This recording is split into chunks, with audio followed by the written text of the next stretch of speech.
Hello everyone, কেমন আছো সবাই? আশা করি ভালো আছো, সুস্থ আছো। আমি সুমা।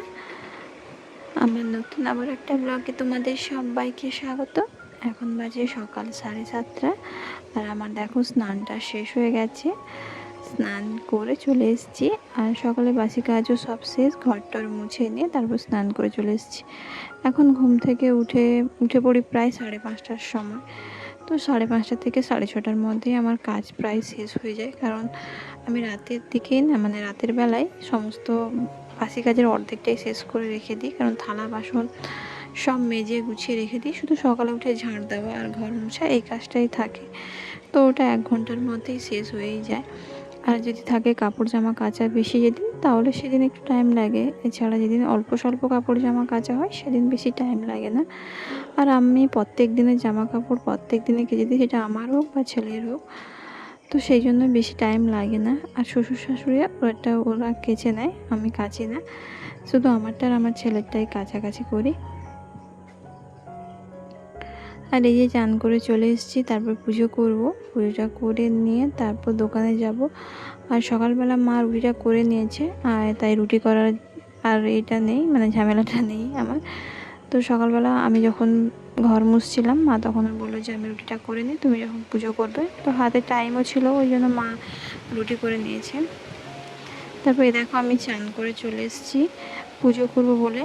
আর এই একটা ফুল গাছ দেখেছো? এই একটা ফুল গাছের মধ্যে এত পরিমাণে ফুল হয়, মানে আমাদের 3-4টে বাড়ির পুজো হয়ে যাবে, এত ফুল হয়। প্রায় 100-150 পিস মতো হয় জবা ফুল হয়। গাছটা অনেকটা বড়, তোমাদের ছোট্ট মানে একটুখানি ক্লিপ দেখালাম, তো সেই জন্যে।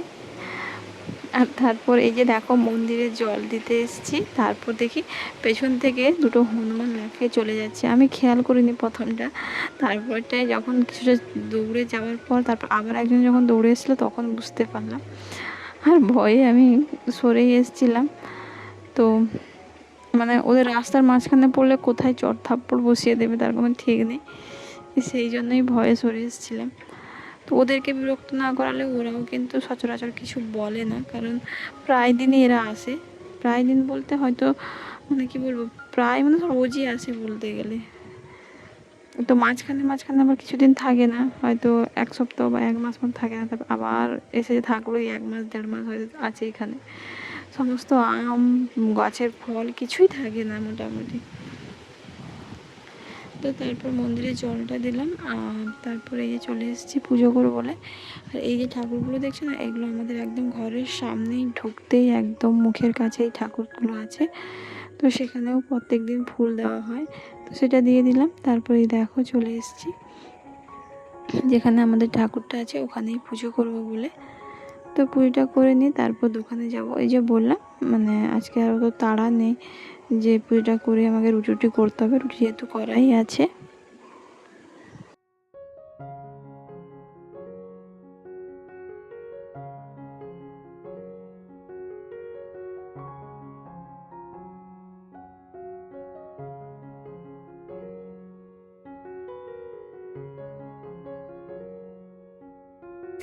তো এই যে পুজোটা করা আমার কিন্তু কমপ্লিট হয়ে গেছে।